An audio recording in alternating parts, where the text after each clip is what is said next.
sou Bruno Costal e estarei apresentando o permeâmetro. Este é um instrumento utilizado para medir a permeabilidade do solo, ou seja, a passagem do fluido por ele. O nosso permeâmetro é constituído por uma tubulação de meia polegada, fixado por uma conexão de caixa d'água em um recipiente plástico, nivelado com Durepox. Utilizamos um pano para impedir a passagem do solo pela tubulação. Para destacar nosso fluido, que é a água, utilizamos a anilina. Preenchemos o recipiente com o solo escolhido e, como é areia, vamos compactá-la com a mão, pois quanto menor o índice de vazios, menor o coeficiente de permeabilidade, e isso aumentará a precisão do nosso permeâmetro. A temperatura da água também pode influenciar no coeficiente de permeabilidade, pois quanto maior a temperatura, menor a viscosidade do fluido.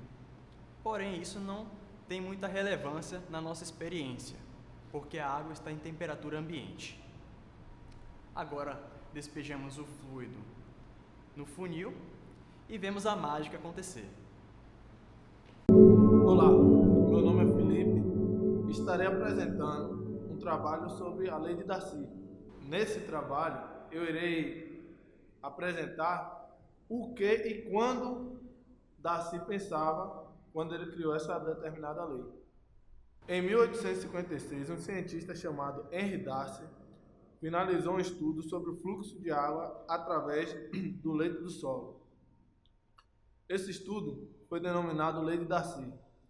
Darcy propôs que para um fluxo horizontal de um tubo monofásico, a vazão do fluido, que flui através da amostra do meio poroso.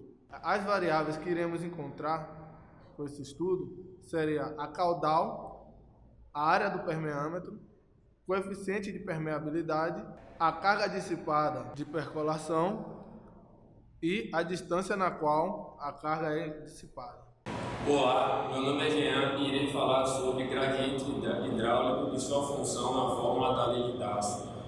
A fórmula da Lei de Darcy é Q igual a K vezes I vezes A, onde o gradiente hidráulico é representado pela letra I, que nada mais é que a diferença de potencial entre dois pontos dividido pela distância lateral do ponto, onde H é o quanto de carga eu tenho da água dividido por L, o comprimento de carga que eu tenho para ela passar.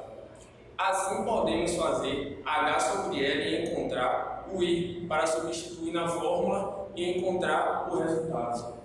Olá, eu sou Sidney Leone e vou falar sobre as diferenças entre carga constante e carga variável na Lei de Darcy.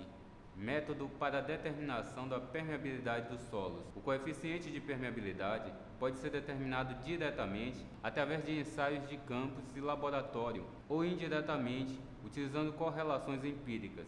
O mesmo pode ser obtido utilizando-se amostras deformadas ou indeformadas. Permeâmetro de carga constante. O permeâmetro de carga constante é utilizado toda vez que temos que medir a permeabilidade do solo granulares, solo com razoável quantidade de areia e ou pedregulho, os quais apresentam valores de permeabilidade elevados. Este ensaio consta de 2 reservatórios, onde os níveis de água são mantidos constantes. Mantida a carga H durante um certo tempo, a água percolada é colhida e o seu volume é medido. Conhecidas a vazão e dimensões do corpo de prova, comprimento L e a área da seção transversal A, calcula-se o valor da permeabilidade K através da equação K é igual a QL sobre A vezes altura vezes T. Permeâmetro de carga variável. Quando o coeficiente de permeabilidade é muito baixo, solos argilosos, a determinação pelo permeâmetro de carga constante é pouco precisa. Emprega-se então de carga variável.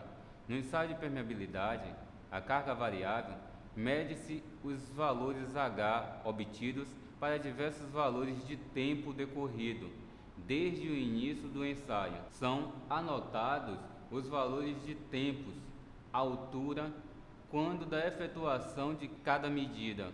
O coeficiente de permeabilidade dos solos é então calculado, fazendo-se uso da lei de Darcy e levando-se em conta que a vazão de água passada pelo solo é igual à vazão da água que passa pela bureta, que pode ser expressa como conservação da energia.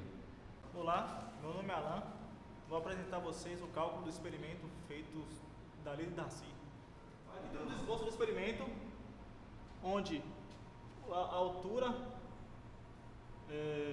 foi 29,2. O comprimento do solo utilizado, que foi a areia, 8,5 centímetros.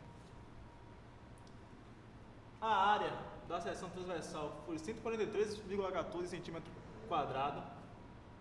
O volume da água que percorreu o solo foi de 1.000 centímetros cúbicos. O tempo foi 240 segundos. O comprimento do solo, da base do solo ali, foram 8,5 centímetros. E a altura do nível da base do recipiente até o superior do cano ali foi 29,2 centímetros. Agora vamos calcular a permeabilidade do solo, onde a fórmula é K, que é a permeabilidade do solo, o volume vezes o comprimento do solo, dividido por H, que é a altura, o tempo e a área, onde o volume que a gente encontrou foi 1.000 centímetros cúbicos. O comprimento foi 8,5 centímetros, a altura 29,2, o tempo 240 segundos, a área, o tempo foi 240 segundos e a área foi 143,14 centímetros quadrado. 1.000 vezes 8,5, que vai dar 8.500. Corta centímetro com centímetro, centímetro ao quadrado, corta com centímetro cúbico e sobra centímetro.